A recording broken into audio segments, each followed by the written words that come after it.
Power banks all claim to give a stable 5 volts. Today, we are putting everything to the test. From a rupees 200 no-name power bank to a 2000 rupees Xiaomi power bank, a wireless power bank of 1500 rupees, and even DIY power bank modules like this. This is a 200 rupees DIY power bank module, and this is a 300 rupees SW3518 USB PD module.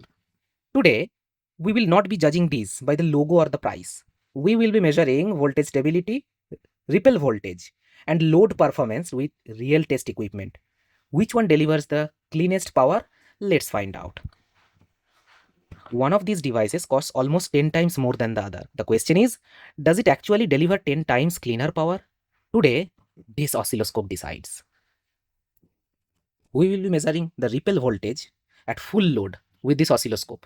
And if you don't know how an oscilloscope decides the quality of a power bank, I will give you a short explanation. A phone charger is supposed to supply a smooth 5 volts, like calm water flowing through a pipe. But no charger is perfect. Some chargers produce tiny waves on top of that 5 volts. These tiny waves are called ripple voltage. A good charger has very small ripples, while a poor quality charger can have larger ones.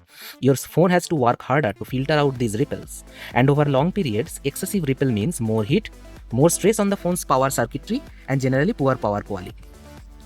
Let's bring out our first contestant. It is our rupees 2000 20,000 mAh Xiaomi power bank. Let's test the no load voltage.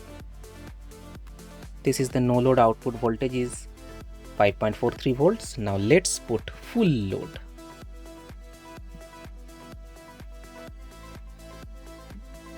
At full load, the voltage is fairly regulated to 5.3 volts and the output is at 2.43 amps. Now let's test the power quality. Boy, this is amazing. I have never seen such low ripple voltages. It's just 6 millivolts. Now the Ptron 10,000 mAh power bank, which is also a wireless charger. The no load voltage is 5.48 volts, and let us load it up. The full load voltage is 5.44 volts at 2.5 amps, and let us see the ripple voltage. This has a ripple voltage of 78 millivolts and the switching frequency is about 400 kilohertz.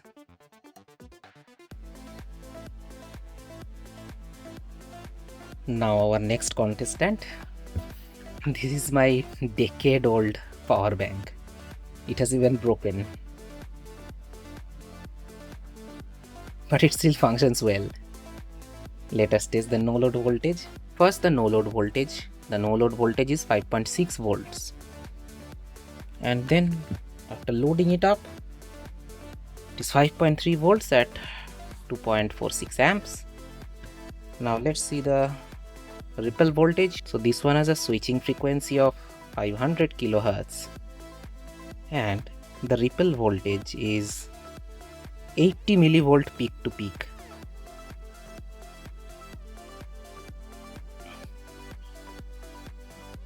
Our next contestant is this rupees 200 power bank module. It is a H961 power bank module. The no load voltage is 5.4 volts and the full load is 5.2 volts. Now let us check the ripple voltage. The ripple voltage is 130 millivolts at 500 kilohertz. Now the rupees 300 USB PD 100 watt module, but we will be only testing the standard USB. The full load voltage is 5.4 volts at 2.5 amps. Now let's check the ripple voltage.